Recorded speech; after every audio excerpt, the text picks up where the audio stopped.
And there we go, we're recording. Thank you everybody for joining us for today's Client Enrichment Series presentation, Taming Timelines, Managing Project Schedules. We're about to get started, so I'd love to introduce our presenters today. So first of all, we have Mick Montague. He is the National Schedule Management Program Manager of the Center for Cost, Schedule, and Tools within our Office of Project Delivery in the Public Building Service. Prior to joining GSA in 2016, he was a schedule consultant in the private sector before commencing his federal service career with the Nuclear Regulatory Commission in 2008. He has a Bachelor's of Science degree in construction management. We also have Brian Durham. He is a project manager within Region 5's PBS Real Estate Division. He has 22 years of experience with GSA, and he has previously worked for 17 years in the private sector as an architect. He lives in Monona, Wisconsin with his wife, son, 2 dogs, and enjoys powerlifting, photography, and music making. We also have Wayne Frias. He serves as the program manager for the National Kahua System and Administration Support and Training Team. He has a background spanning over 20 years in the architectural engineering and construction industry. He boasts 8 years of experience with GSA, during which he was also involved in the previous PMIS system administration and support as a training contact. His track record demonstrates a proven ability to provide expertise and experience in client service, project management, software development, implementation, training, and technical support. So we've got some great presenters today, and I don't want to take any more time away from their presentation. So I'm going to go ahead and pass the mic to Mick to get us started. Thank you, Renee. Can you hear me okay, Renee? We can hear you loud and clear. And I bet that was difficult to say. Pass the mic to Mick anyway. Hey, so first thing I need to do is address the elephant in the room here. And yes, you may realize by now that I speak funny. So I may pronounce words a little bit differently. Schedule is the same as schedule, just to make you aware of that. And lucky enough, you know, in my previous careers, I worked on developing construction schedules. So one of the terms that came up a lot was garage, otherwise known here as garage. I don't know, folks, but that kind of gets stuck in my throat. Garage, I don't know. Garage just flows off the tongue. Think of it this way. Garage is the place where you park your carriage. It all just rhymes. It rolls off the tongue that way. So enough of this tomfoolery. What are we going to look at today? Well, first of all, we're going to just do a brief overview of schedule management. We're going to get into schedule properties.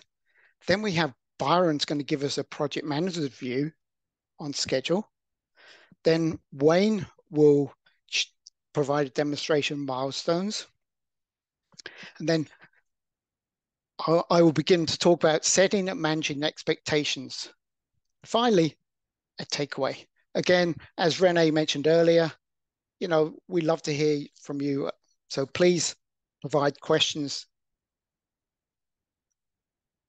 So one thing I want to mention here is very important statement is, you know, from the outset is when I talk about schedule, I mean about all different types of projects, whether it be small or large, because, you know, they have all the same fundamentals, folks. Hopefully you'll see that as we get through the presentation, but 95% of the material today applies to both the smallest project and the largest project. So what is schedule management? It is an essential part of project management. Effective schedule management will assist in highlighting the project objective, report on progress, and identify problems. It will occur throughout the complete project lifecycle of phases of planning, execution, and closeout. The project schedule is the thing that will achieve this. It's the method for achieving schedule management. So let's look at some properties of schedule or schedule. So what is a schedule? A schedule serves as a roadmap for the entire project life cycle from start to finish, folks, to achieve the project objective. So a schedule should define basically the objective of a project. It would include the overall project duration, tasks that need to happen, when these tasks should happen and in what sequence, and who the resources are that will be performing the task. So, a well thought out schedule will basically show you the full scope of a project. So when I talk about the whole life cycle, I mean from when a project becomes a project to write the very last closeout document. That is the whole project life cycle. That's what the schedule should reflect. So a schedule has multiple uses, folks. It's just like a Swiss Army knife. It is an excellent management tool. What does it assist in? Project management, cost management, resource management, risk management, communication. So I will talk in more detail shortly about project management, cost management. One of the things, cost management, schedule can help with, determining, when work needs to be performed. So for example, hey, what happens if work flows into another year? So we may show that, say it's a project that requires some additional heating. That's an additional cost to the project. May not have been included in the project costs initially, but the schedule as the project has progressed, the schedule might have slipped some. So we end up with maybe a little bit more cost. So, that's one thing. Resource management. This, it identifies when resources need to perform their work. And it also allows resources to assess their availability. So, initially, GSA will provide a schedule to you, and hopefully from that schedule, you'll be able to identify when particular resources need to be available. So say that you need somebody available for a review. Look at the schedule. Identify when that could be possible. As time progresses, the project progresses, things are likely to change. And that's one thing I should mention here, folks. A schedule, will change. I have no doubt about that. So please bear that in mind. I know some people say when you set a baseline or a schedule, that should be it. Well, one of the things I should share with you is I know I've looked at different surveys, private sector surveys for construction projects. About 2/3 of those are delayed. That's so, that should show you that there is, we want to stay on schedule, but that it does happen, that schedule will change. So resources, their time, it may be initially the resources are good for that time period, but then the schedule may change. Resources, will they still be available? We always should be aware of looking at the schedule for those kind of things. Risk management, very important tool for risk management. A schedule is a forward-looking tool. Unfortunately, it's most definitely a forward-looking tool in the private sector. They use that as, to identify, potential issues on the horizon, try and, capture them before they become too much of a problem. The earlier you can assess a risk, the greater chance there is to mitigate that risk. So we always want to know, we, GSA, should be informing you, the customer, of risks. You should also do likewise for us as well. And it is a communication tool as well. Of course, it's a communication tool. Every project has communication on it, and this is no exception, communication tool. So if the schedule is utilized in this manner, it should hopefully, go some way to achieving a successful project. So let's talk about how it's useful as a communication. How is the schedule useful as a communication tool? So a schedule will communicate the overall plan for the project progress, and potential issues. So there is always decisions to be made.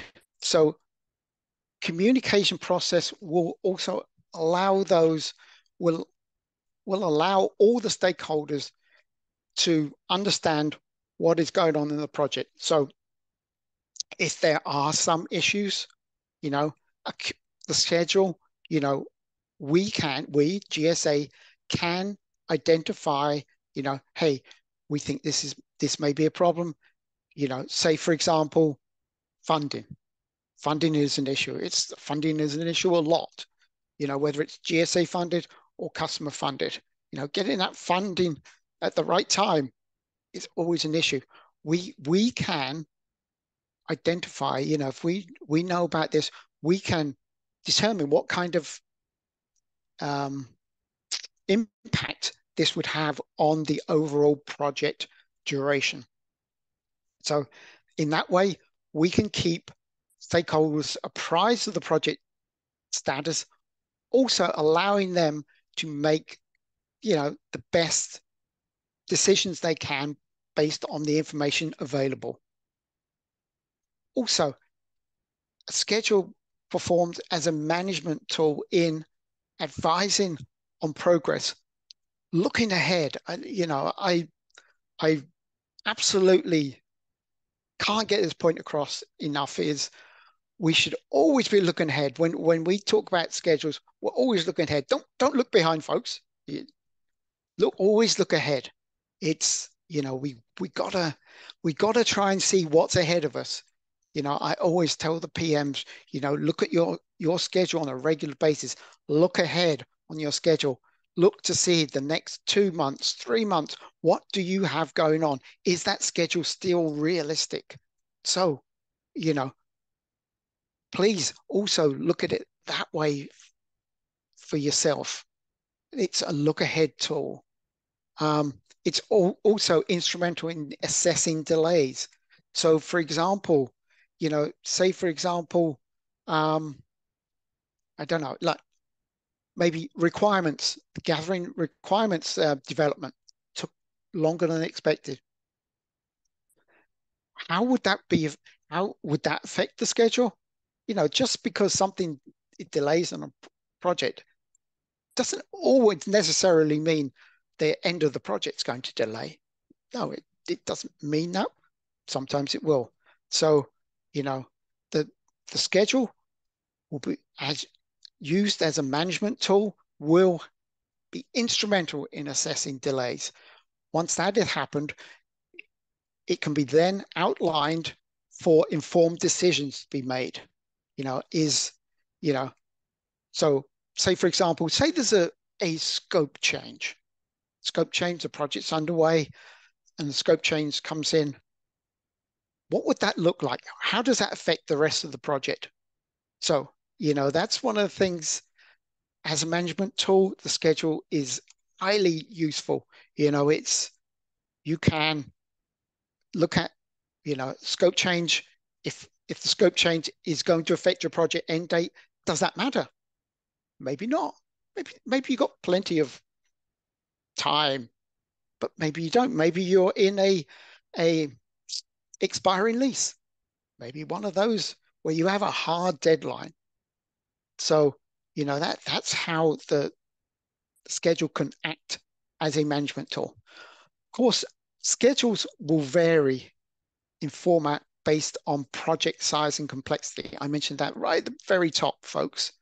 So all the things that I mentioned here will apply to your smallest project, whether that is replacing a door to your brand new courthouses. These principles, what we're going to outline, it applies to all of them. It just in what variation of complexity, size. So the next slide, we're going to identify areas that are consistent in all projects, no matter the size. So when we develop a schedule, there's, 5 things we look at, 5 major areas in development schedule: scope, funding, resources, acquisition, and construction. So, the scope is, scope initially. That scope may change, so I would think that, you've got to develop a schedule based on the information you have at that time. You're going to hear that a few times today. A schedule will be based on the best information at that time, particularly the initial schedule that GSA may provide you, the customer. That will be based on the best information we have at this time. So these are the main areas. So, let's use the example. I can't get this point across enough, folks, is what you're going to hear is the same for a very small project to a very large project. So I'm going to take that small project and I'm going to use the example of, say, a kitchen worktop surface. It's got damaged. Okay, what's the scope for that? Well, scope is to take out and replace that worktop. The funding, how is that funding? It's got to be funded in some way. There might be a quick and easy way of funding this. Depends on the, project, agencies, staff resources. Who do we need on this project? Where it be, we need somebody from our facilities division. Anybody, who do we need available? So again, who do we need to look at this work surface? It could be, again, simple project, just changing out a worktop. Acquisition. So again, we have to procure. I mean, whether you're procuring a design build contractor or just somebody to come in and fit, to manufacture this work surface and install it. Still, that contractor still needs to be procured. So the acquisition, we still have that same process. And then construction, the construction variables, again, to me, this almost seems like, and I'll talk about this in the next few slides, the construction portion of a project, it seems almost like the easiest part of the project. And I know a lot of people will disagree, but when you look at a whole project from start to finish, and say, for example, I hear this a lot, oh, a simple project. Simple, is there a simple project? Not sure about that. But a simple project is paint and carpet. Well, yeah, painting and laying a carpet, the actual time to do that, the execution, the install of that, that's no time. It's just everything else around it that takes time. So I'm going to talk about next few slides about challenges on each of these areas. So the first schedule challenge is scope. Scope expresses the desired end state of a project. What is the deliverable? When it's properly defined, requires input from the stakeholder. We need all the people that would be involved in develop, that may have an interest in the scope of this project to be part of the scope gathering, requirements gathering. So it could be a number of different types of people listed on this slide. It could be lots of people, but we need to put a lot of thought into this the scope portion. And one of the things that and again, I like to think, when I work with people on schedules, I may not know their project, but what I will do is I will ask questions that I know about that, from the schedule point of view, which may make the other person think more closely about what they're thinking about. So let's transition that to this information. So GSA and the customer working together to develop the scope, bouncing this and that off each other. It's not just one side. There should be two sides working together here, folks, developing that scope. If you can define a good scope, then you're off to a great start. I'm sure you all know that. Of course, as the project progresses, we may get into scope creep, which that's something, again, scope creep. It's dependent on, decisions on scope creeps. There could be scope creep.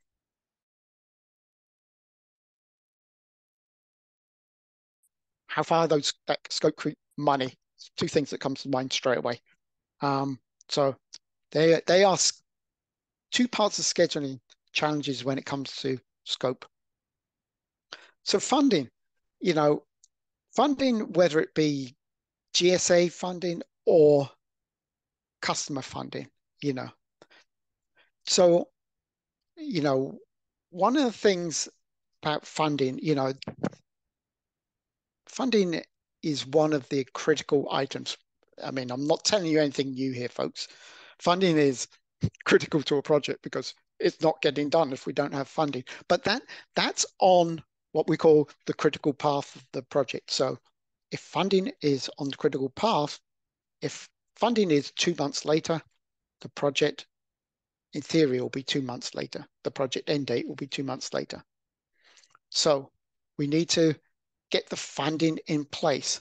What you see on the slide here, there's a lot of stuff about RWA. So in these projects, we need that funding in a timely manner. So initially, the schedule will tell you what dates there are. When do we need that funding by? For lease projects, RWAs must be funded and accepted before the lease award. As far as coordination, GSA may accept an RWA in a current fiscal year when it is BA 54 funds from GSA will not be available until the next fiscal year if the project is a bona fide need in the fiscal year in which the RWA is submitted. Many of you will be very familiar with eReader, that is our RWA financial system. And I will always say that, there's a great source there for past sessions on RWA policy, eReader, and Oasis tools. So don't check that out later. I want your full attention right now, folks. Next, let's look at staff resources. We need to make sure that the staff available when the schedule shows them to be. So when that schedule is developed, GSA should share that schedule with you. Potentially identify during this time frame, we're going to need, your participation. We need you to review this. We need you to provide that. It's a team. It's a team project here, folks. It requires not just one party, but 3 parties. That's 3 parties being GSA, customer, and contractor. But when it comes to resources, we need to make sure that the people that necessary for that will influence the project are available. And that's all I really want to say on that one. So acquisition, this is another thorny subject. So again, of course, we are regulated by the FAR. So, there's there's only so much, it's pretty strict guidelines which GSA has to use for acquisition purposes. One of the things to consider during acquisition is the technology. This is something that has become more and more prevalent recently with the IRA funding, IRA projects, low embodied carbon products, concrete, stuff like that. There is going to be, the process for that, the acquisition process may take longer because of that, because there isn't a large body of suppliers, contractors that maybe can do this work. So that's something that to be considered when addressing, when looking at a schedule. We need to determine what kind of things, what's the acquisition challenges do we have? IRA funded projects provide a lot of those challenges. So when it comes to market resource, what are the contractor and resource availability? Again, this is another one where if you have a project in a remote location, maybe you don't have great resource availability. Maybe we're not getting as many people bidding on a project as we would like because of this. So these are all things that have to be considered during the schedule, when developing the schedule and during the project itself. And the last challenge we're going to look at is construction variables. The construction timeline. I am here to tell you folks, your schedule is going to change. I'm sorry, and people say, Mick, you're a scheduler. You shouldn't be saying that. Well, I am, because I truly believe it. If you can have a schedule that stays the same, but it's unlikely to be realistic. Realistic is the key word here when it comes to scheduling. So if you have the same schedule at the end of the project as you had at the start, then that's either the schedule was really, really, really, really well thought out and there wasn't a great deal of changes, or maybe nothing was being done with that project schedule. So some other construction variables is lead time. That's, these are always challenges when trying to work out, say, the period of performance for the contractor. What kind of material lead times. And of course, then there's the challenge of security clearances. I've seen this a lot where, potentially, the contractor's not on board, hasn't been able to mobilize because of security clearances. Again, it's just something, it's a standard thing now.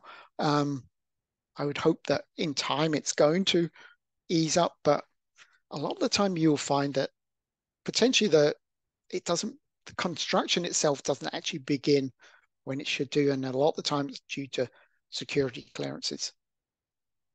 So I talked about scalable schedules. What you see on the screen here is what is a detailed schedule.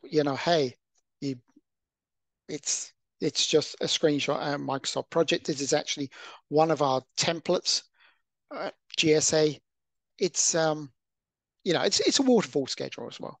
You can see one task starts, then finishes.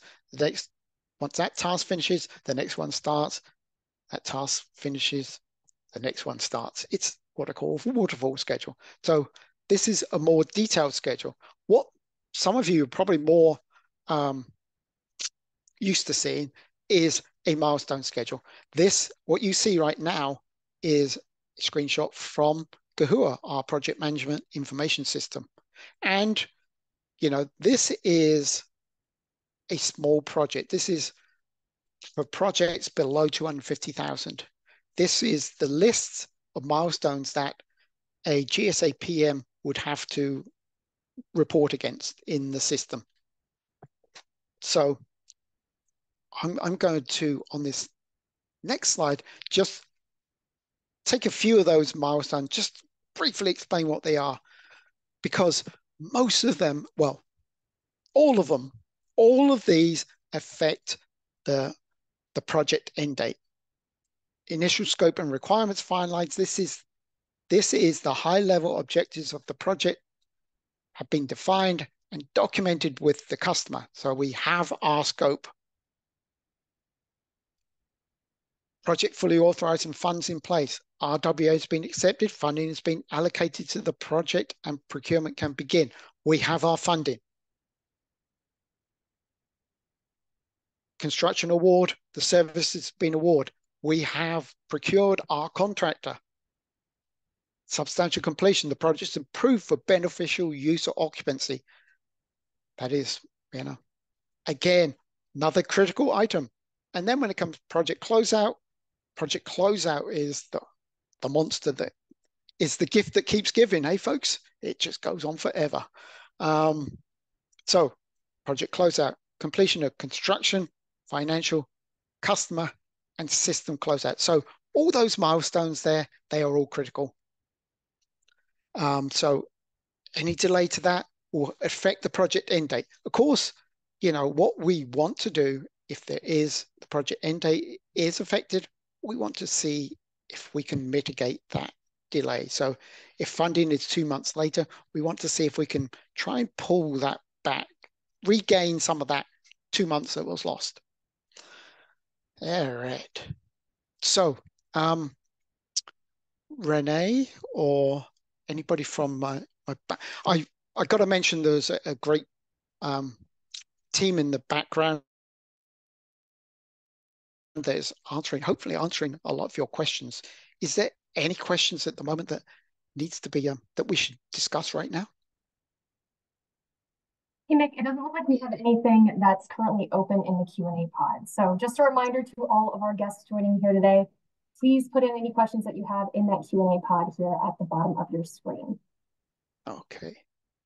Thank you, Renee. Well, that was a quick and easy question and answer session. So that coming next, you get a break from me.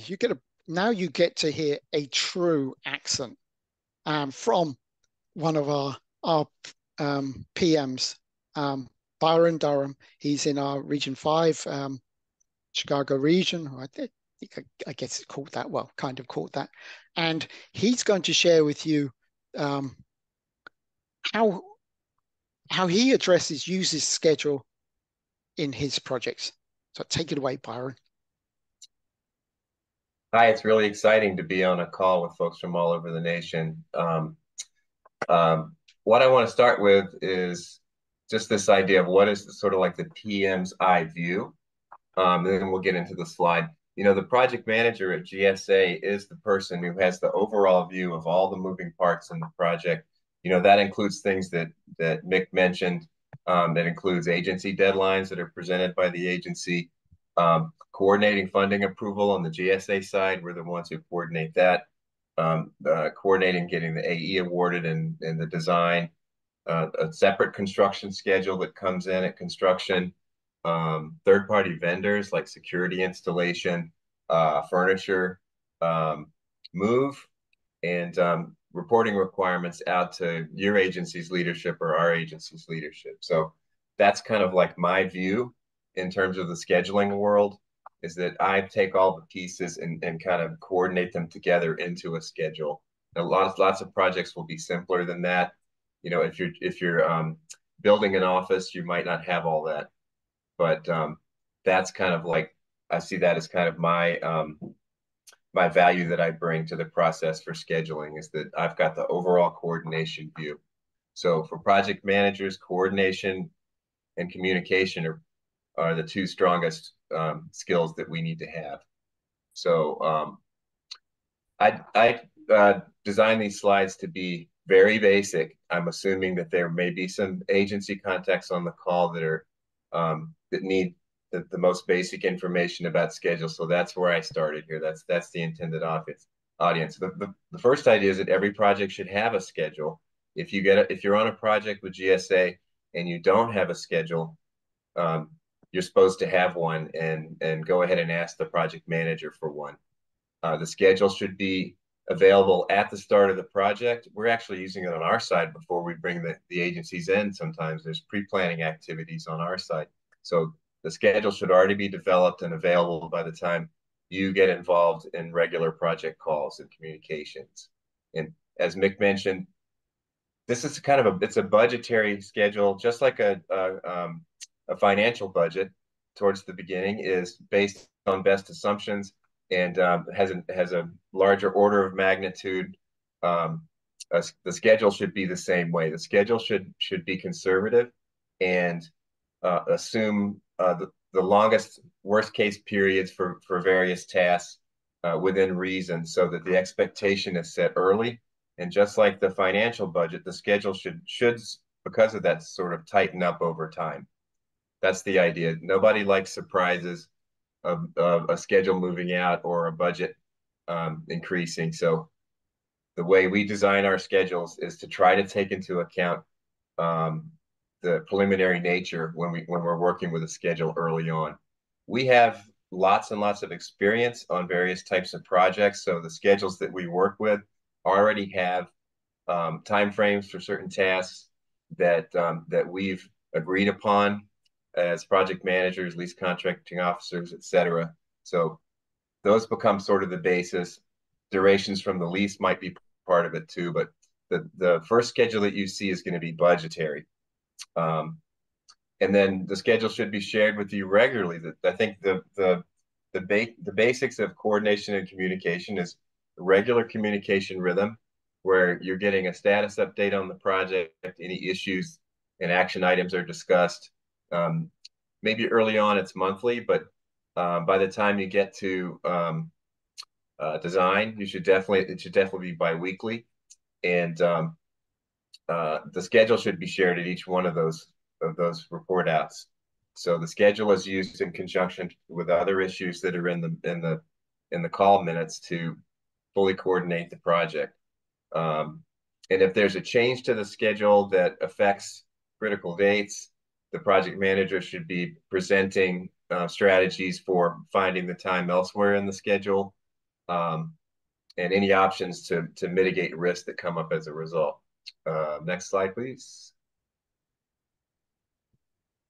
Okay, what info should be in the schedule? Nick covered this in detail, but project phases and milestones, especially hard deadlines. Let's say you have a hard deadline to exit a lease space. That has to be taken into account from the beginning. Or it may be you have a deadline to secure funding in a fiscal year.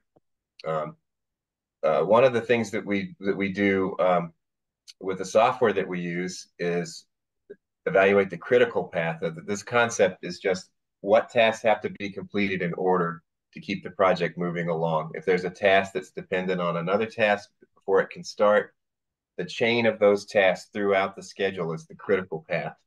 And it's always important for us to identify that and be mindful of it.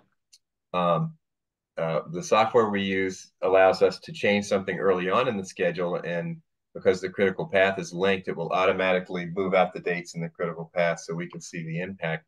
If there's a change in completion of requirements, how does that affect construction completion? So that's a really valuable feature of the software that we use to create schedules, which is Microsoft Project. I talked about realistic timeframes already, and it's based on our experience as project managers and information that we get from various stakeholders. We talked about agency requirements and deadlines for funding or vacancy of a space, et cetera. And how detailed should a schedule be? Well, if it's the example I used is, build out an office and relocate 2 doors, it might just be a simple milestone schedule with a list of milestones. You wouldn't need necessarily to have a detailed Microsoft project schedule. The complexity should be commensurate with the complexity of the project. So if it's a $30 million project, the schedule is going to be much more complex and have a lot more features in it to manage risk. But the idea is that the tasks that are shown in a schedule are the ones that need to be tracked to manage risk. I see the schedule as primarily risk management tool. So that means that everything that is important in terms of completion of the project should be in there, but not with, maybe there's 4 subtasks that go with a particular task. Maybe you don't need to track those. You just need to know when a particular task will be completed. And then those get tracked as sort of as a look ahead on each of the project calls. And then I mentioned third-party work already, but this is work that's happening outside of the direct control of GSA, but it's important that GSA coordinate that, make sure it's on track, know how it potentially impacts the construction schedule, etc. So that work should be shown in your schedule if it's happening on your project. If you have furniture moves, a security installation, AV installations, there's all sorts of third-party work that happens. Next slide, please.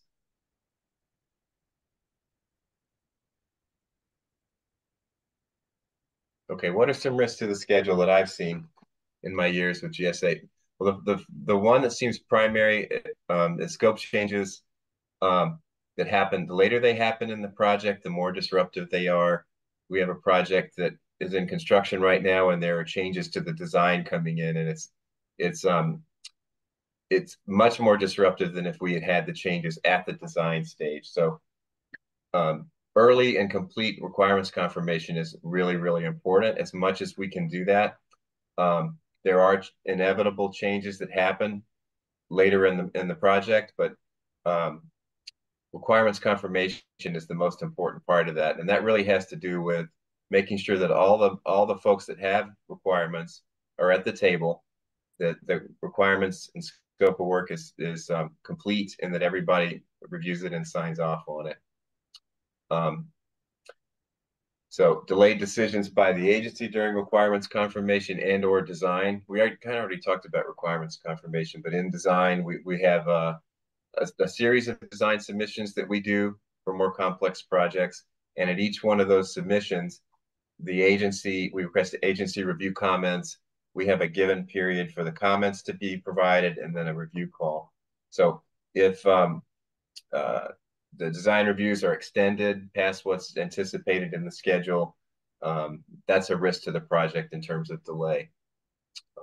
Funding availability. So this is something that this starts, say, if there's a project that's split funded between GSA funds and agency funds, this will start really when we know that there's a need.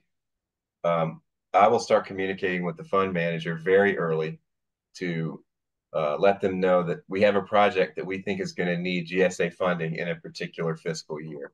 Because if we don't do that, there's a chance that we'll miss the boat and there won't be funding that year.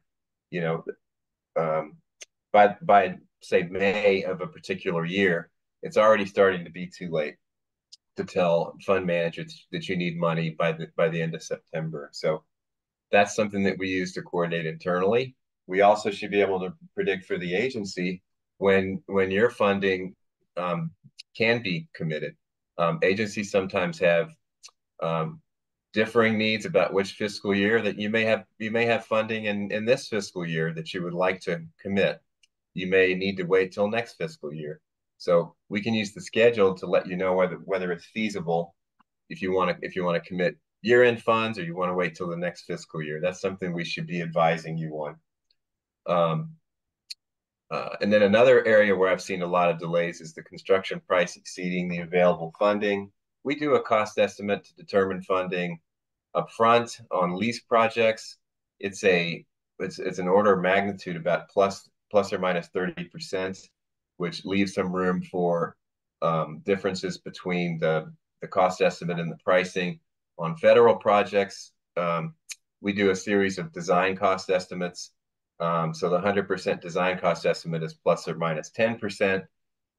We still get surprised, especially really since the beginning of the pandemic. We've been surprised many times, as I'm sure you all have, by high prices that are beyond the cost estimate. So at that point, you have to open negotiations if possible. If not, sometimes the procurement gets canceled, but the negotiations can be lengthy, and securing additional funding can also take a while as well. So that's another risk that we do our best to manage by first of all making sure we've got all the scope, and then trying to get the estimates as accurate as possible. And I think the best approach now with cost estimates is to work with market conditions.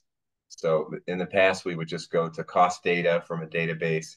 How much should it cost in a particular area? But a skilled cost estimator will take into account the overall market conditions as well. And a cost estimate should be designed similar to a schedule, in that it needs to take into account everything so you don't get a surprise and come up short. Next slide, please. Okay, I guess that's all my slides, but go ahead, Mick. So Byron, I have at least one question for you. How often do you share the schedule with your customer?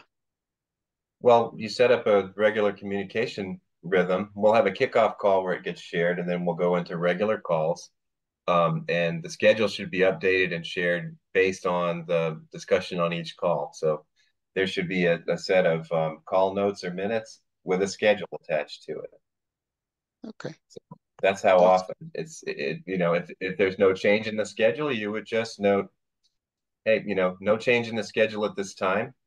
But on those calls, you should be tracking look ahead dates, action items that we were supposed to take care of to meet the next scheduled milestone, checking to make sure that the milestones are still accurate, and for the reporting period, basically. So if the calls are every 2 weeks, you should be looking at over the next 2 weeks.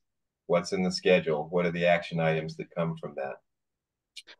So I mean, you share that during a project meeting. Would you also send it out in some format, whether it be a PDF or? Yeah, that's a good point. Yes, it would be sent out as a PDF. The Microsoft project software is very few people have it. So agencies should be receiving a PDF of the schedule, which is a print out of our software, so that anyone can open it and read it. To me, that's just a project basic. Now, if you're not receiving a schedule with that amount of regularity, I believe that's something that should be happening. So ask your project manager about it. So that answer your question? Yes, perfect. Okay. Thank you, Byron. So Byron gone on, we just briefly talked about what format would you see a schedule in. It could be a PDF. You may see it in Kahua. So in this section now, how can you view a schedule? Again, could be a PDF. So at GSA, for projects below SAT, 250,000, they're likely to be milestone-only schedules. So for projects above 250,000, detailed schedules are developed. Now, what you, the customer, may see determines on what you would like to see, I guess. So we may have a schedule that's 3 to 4 pages.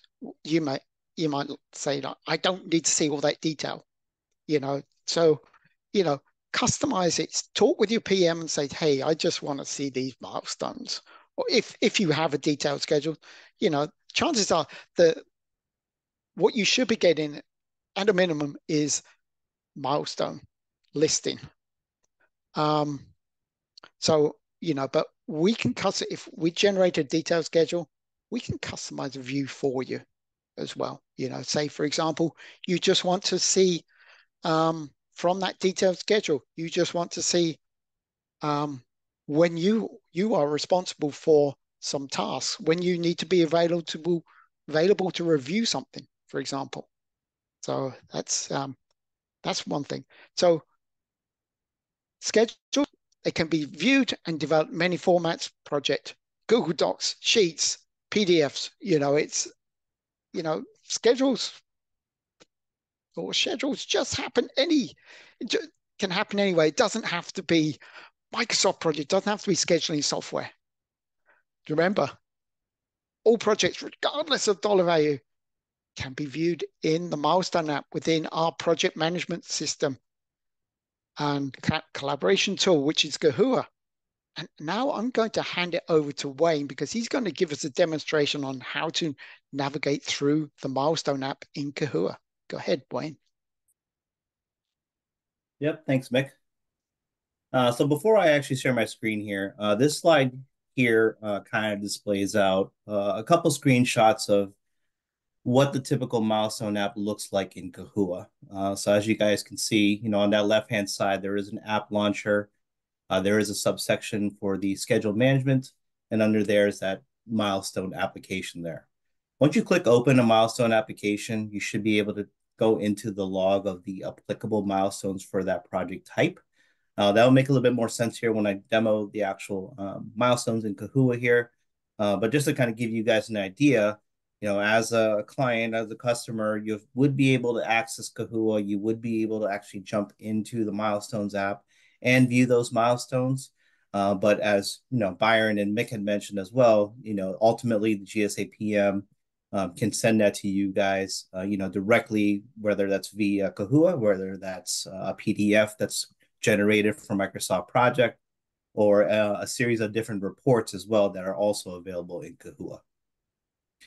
So I'm going to go ahead and take over the presentation here, Renee, and share my screen. Oh, well. Do I need to stop sharing then, Wayne? Oh, yep. Yes. Go ahead, Mick. Go ahead and stop. There you go. And I'll hand it back over to you.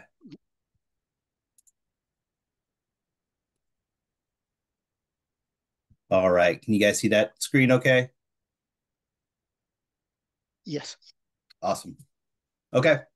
So just to save some time here, I automatically went ahead and logged into the Kahua system. So if you are, licensed in Kahua, you will be available to have that login, which you can log into the system here. There is a desktop application, which is Kahua, which is locally installed. There's also a web application that you can access this same exact data from any type of web browser, any type of modern web browser here. So first things first, when you log into Kahua, what do you kind of see? You kind of come to this project homepage here. This is kind of just like your dashboard of open tasks, open messages, also your My Projects area. And one thing I want to focus on is this top blue bar. This top blue bar is always going to show you kind of where you are in the system. So as you guys can see, if I do select a project, I'm not really in a project. I'm at that project home screen when you first log into Kahua. But if I were to select that here, it should give me a list of the projects that I can kind of jump into, some of my recent projects here. There's also a search here as well. But if I click on one of these projects, and I'm going to pick on this 7924 project here, you'll see that top blue bar changes. So now that that top blue bar changes, you now know that you are in that particular project. Now, one thing to kind of point out here before I jump into the Milestones app, we talked a little bit about the above 250K and below 250K projects and how those both are utilize the scheduling in Kahua. So as we mentioned, for any above 250K projects, the PMs are required to give a very detailed, MS project template of that actual schedule there. So if I look up the project information, and just a couple of things I want to point out here as this loads. There we go. So as we can see here is lease acquisition above Perspectives project, but underneath my project settings, you'll see that milestone configuration is set to schedule driven. So this is only just like for the GSA PM's information, nothing that you guys have to worry about, but this is telling me that, that GSA PM is in charge of managing the schedule in MS Project on the template and then uploading that information into Kahua. So if I wanted to see the milestones for this particular project, if I can exit out of the details here, I just want to go to that app launcher while we're in the project. You can go into the subsection of schedule management and we can navigate directly to those milestones. Now, this project here is one that I've previously processed the schedule in.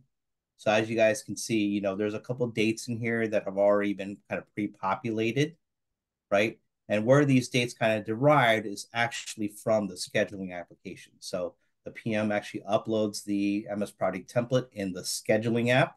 and then processes that into the milestones here. A couple things that you can do here. You can run reports, right? So, a lot of times if you want a listing of the milestones, right, maybe sent to you directly from Kahua, that's something that GSA PM can actually schedule out, right? So if I go to this reporting section here, and just to kind of give you guys an idea, as that loads, basically you can run any of these reports against the log area within Kahua, right? So like we were showing the estimated date, the actual completion date, and also the baseline date as well. So if I take like this capital schedule variance measure report here, hit the view button there, it'll open up in the reporting app and it will run that particular report there. So this particular report has that log of milestones with all those dates here. So that is just the level of detail that you need. Again, the PM can send it directly from here. They can download it directly from here. And they can also save it to the file manager, which also you will also have access to as well. So there's a lot of different options as far as like functionality in Kahua that can, help alleviate you not even having to log into Kahua if you still want to view that schedule and, have that capability. So back to the milestones here. I just want to go back to my log here. So again, one thing that kind of I wanted to point out here was, again, these dates have been populated. Now, how did these dates get populated? If I click into a milestone here and I hit the edit button here, and forgive me if I'm going a little bit fast, but as you guys can see, these dates here are populated, right? Notice I'm in an edit mode, right? So I can, actually type in notes and stuff like that. But for the dates, I actually can't update those dates, right? This is a above 250K project. So that PM is actually, again, in charge of maintaining an MS project template to populate and process those dates over there. Where that happens, just to kind of show you guys and give you a real quick overview here. So if I go to the scheduling app now, you'll see I have this PM schedule.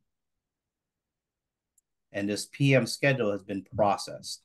So what that is an actual .mpp file that PM actually manipulates and customizes, and then makes sure that that's getting processed, and that's how those dates get pulled in there correctly.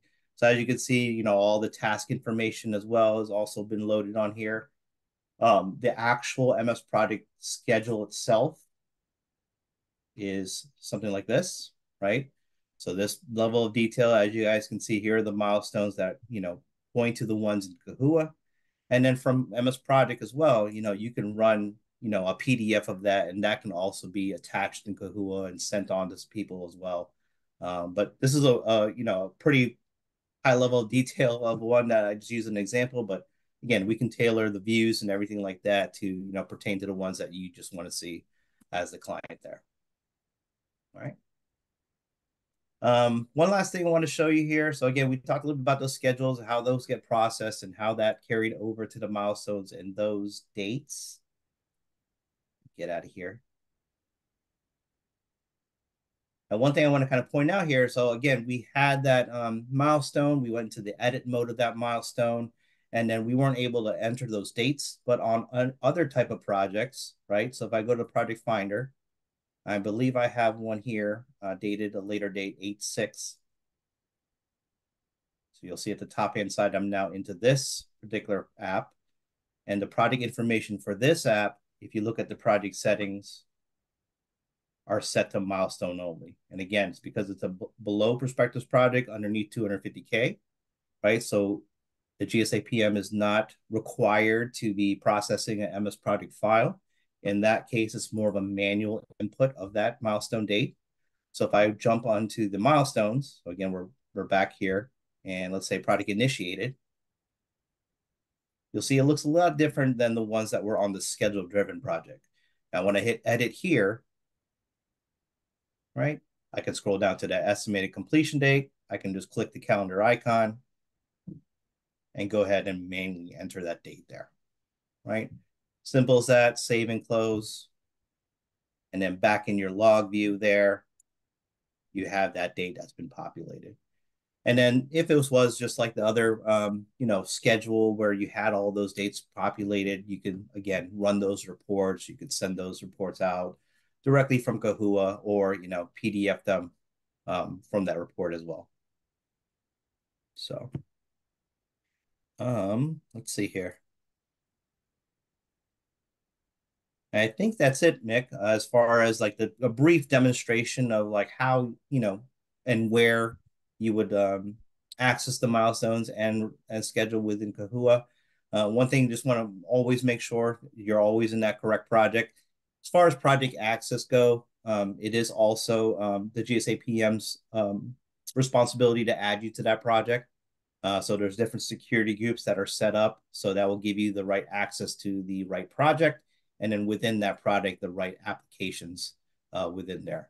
I do believe as a client, you also have the ability to download that. So for instance, well, let's jump into the other project here.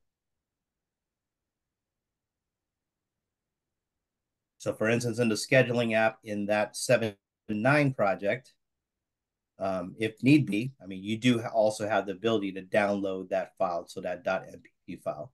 And as this gets revised and everything, you'll see that we're on revision 2 here. So you do have access to those previous revisions, so this can go on and on and on, as those actual dates start to, come to fruition there, and it's reprocessed and those actual dates come over. So as long as the revisions are being, processed in succession there, you'll always have access to those previous revisions. All right, I didn't see any questions there. Mick, I will go ahead and share this back to you. Okay, thank you, Wayne. Thank you very much. Yep, of course. And let me see. Let's share this one. Okay, so Wayne just talked to you about Kahoot. There's a slide here, lots of good information about Kahoot. Maybe some of you are just ready to dip your toes in there, and your appetite has been whetted by that. So lots of great information here. So let's get into setting and managing expectations. This is very important, folks, getting those expectations right. So the project expectations. A schedule will assist in managing project expectations. It's going to identify critical items. We've mentioned this already. What are they? Requirements, funding, contractor procurement, installation. If you have any delays to any of these items, again, it's going to potentially result in the project completion date changing. So, be aware of that. So the schedule sets the expectations. This is what we expect to see on this project. And as the project progresses, it should still be reflecting what we expect to see on this project. So what should you, the customer, expect from GSA? You should get an initial schedule. This will be based on the best information available at that time.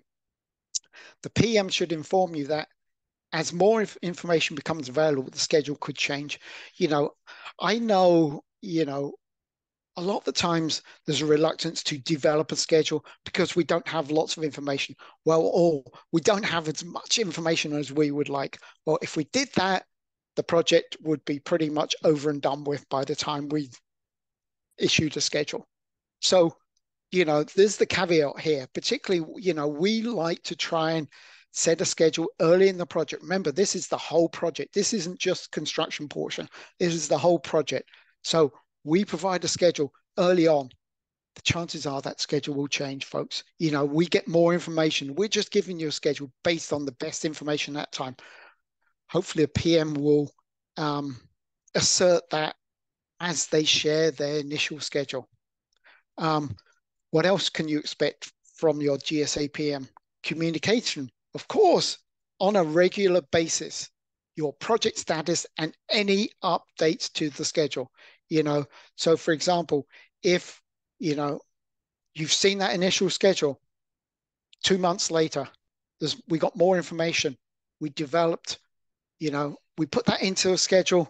Now we have, a different schedule, an updated schedule. This should be shared with you. During development of the schedule, You know, you get to see it initially, then on a regular basis, you know, as we progress through the project. You know, Byron mentioned it earlier about discussing the schedule in progress meetings, you know, so it's always a good way to manage your schedule. Explain what else can you expect from the PM. Explain possible risks or issues that could impact the schedule. Example, of course, scope changes. You know, if that happens, it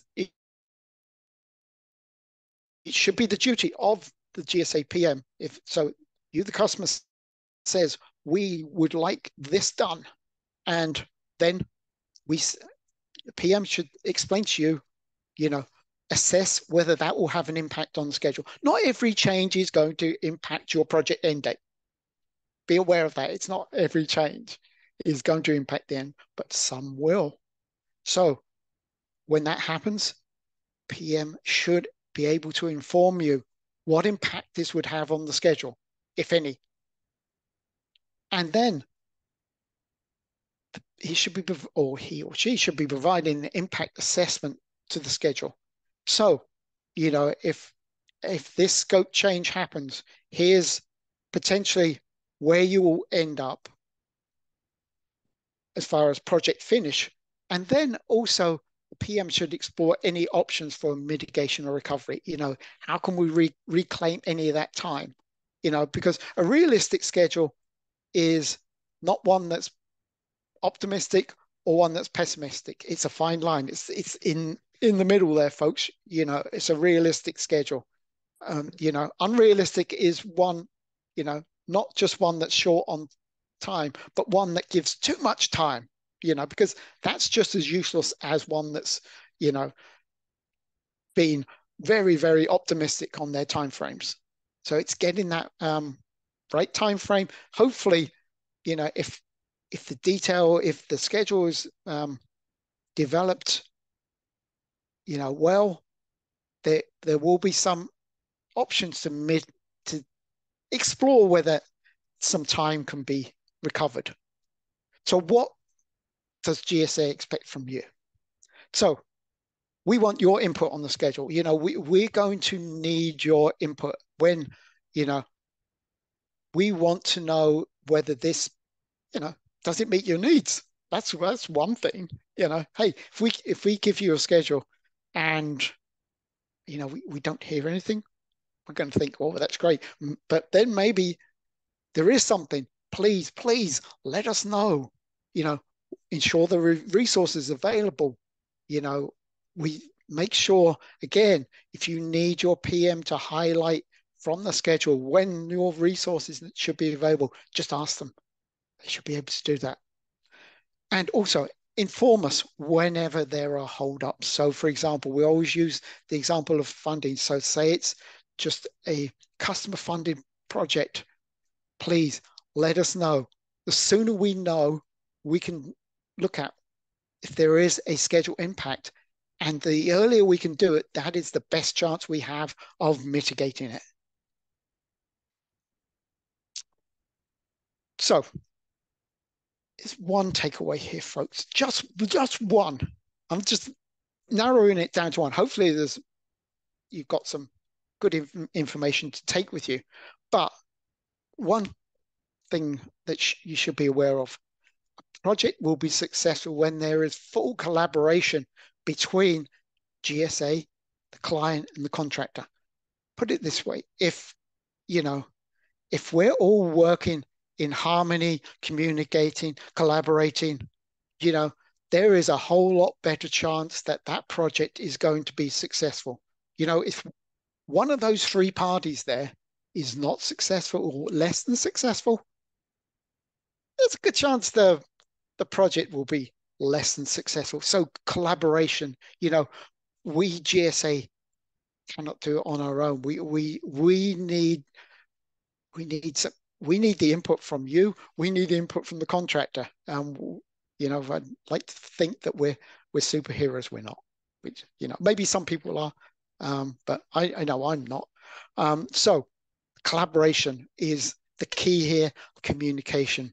So, you know, a schedule is one method in achieving a successful project. It is a tool that is should be used to manage a project. So please be aware of that.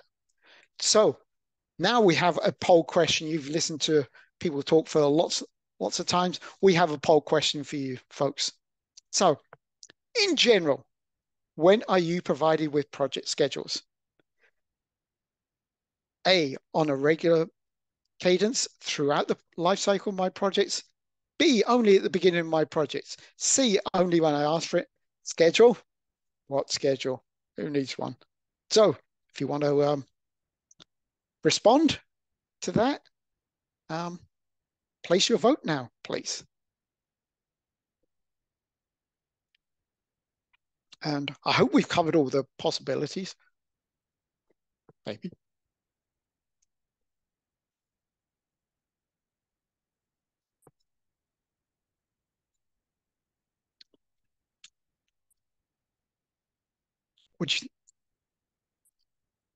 What do you think, Renee? Are we going to have we got pretty much? Yeah, we've got a lot of responses in. It looks like the on a regular cadence throughout the life cycle of my projects is the winner here. Wow, that's great. 73%. Fantastic. That's great. Well done. Well done, GSA. Thank you. But remember, we need you folks to keep our PMs honest. Please do that. So thank you for that. So hand it over to you, Renee, for a little bit. All right, thank you, Mick. So we've heard a lot today about project schedules, setting expectations, and the role of our GSA project managers. And our aim here at GSA is to achieve project excellence and deliver an excellent experience for our customers. But how do we know that we're doing that? Your feedback. So many of you may have seen an email from GSA saying, how did GSA do? And this is for our project pulse survey. These surveys are sent out at key points during the project lifecycle for RWA projects and for lease projects so that we can assess how we're delivering on those projects and ensure that we're meeting your expectations on project schedule, communication, and those other key project management principles. And we really do read this feedback. All of your comments, everything that you send us, we are using that information to improve our project delivery, coach and mentor our associates, share best practices, improve training, and inspire new CES presentations like the one that you guys are here seeing today. Can we go to the next slide, please? And what do we see on our project pulse survey in regards to project schedules? Well, I think you can see here in this chat, they're important.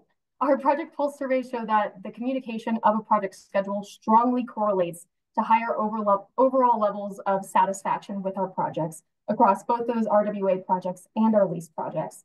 We've also noticed that regular communication around project schedules, even if a project is experiencing some sort of challenges or delays, communicating what's going on with our customers is always leading to higher levels of satisfaction over the course of the project life cycle from the beginning through the end of that project. And we always want to make sure that we're continuing to improve our customer experience. So please, please, please keep an eye out for that How Did GSA Do email. It'll come from Project Pulse Surveys at research.gsa.gov. And our August survey is actually open right now. So if you have an email from us sitting in your inbox, please take some time to share your experience and let us know how we measured up on that project schedule. So shameless plug for the Project Pulse survey aside, let's go ahead and move on to the next slide. So questions. Yes, Renee. questions. So first of all, big thank you to Mike, Byron, and Wayne for an amazing presentation today. And I'd also like to thank Karen. She is our subject matter expert for schedules, and she's been answering all of those questions you guys have put in that chat pod. So thank you, thank you, thank you, Karen. Thank you to our presenters, and thank you all for joining us today. I am going to open the floor. We don't have any open questions in the Q&A pod right now, but for our presenters that are here, do you guys have any final thoughts or anything that you'd like to share with our audience? Well, this is Byron. People can feel free to use me as a resource. If you'd like to reach out to me, I'll put my email in the chat here, and I'll help you any way I can.